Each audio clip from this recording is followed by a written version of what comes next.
घ्या. तर आज आपण पानपुरी बनवणार आहोत. त्यासाठी मी हा सफेद वाटाणा टाकला होता. तर हा आपण शिजून घेऊया. आणि एक बटाटा,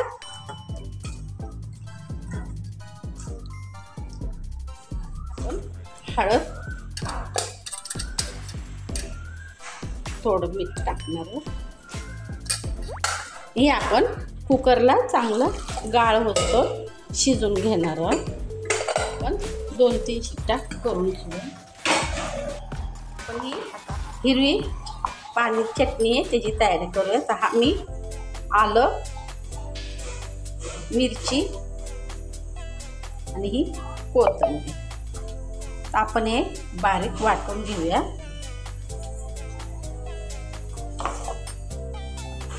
वाटून घेतलंय मिरची. ह्यात आपण थोडं मीठ आणि लिंबू पिळणार आहोत. इकडे आपण चिंचेचं पाणी करायचं. चिंच उकळत ठेवूया. त्यात आपण हा गूळ टाकणार आहोत. आता हे चांगलं उकळून चिंचेचं पाणी हे गूळ आहे ते चांगलं शिजून मग आपण हे गाळून घेणार आहोत. आणि हे पण गाळून घेणार आहोत. आपला वाटाणा छान शिजला, एकदम गाळ झालेला होता. आणि हा बटाटा, तर हा बटाटा आपण मॅच करून घेणार आहोत.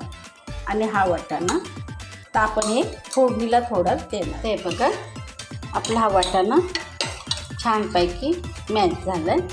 तर आता आपण हे आणि हे चिंचेचं पाणी आणि हे आपण हे गाळून घेऊया. आणि हे पाणी आपण गाळून घेऊया.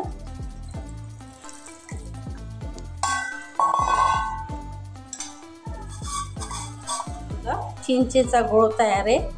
ही तिखट चटणी, हा बटाटा आणि हा रगडा.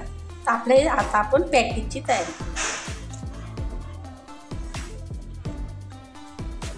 आपण पहिला वाटाणा ह्यात टाकूया.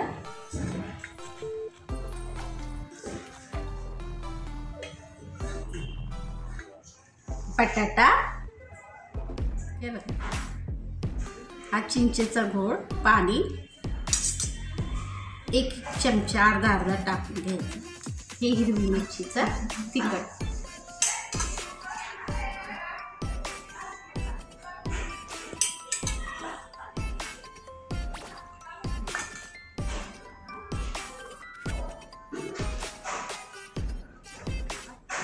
हा चाट मसाला, टमाटर, तर हे दही, ही शेव,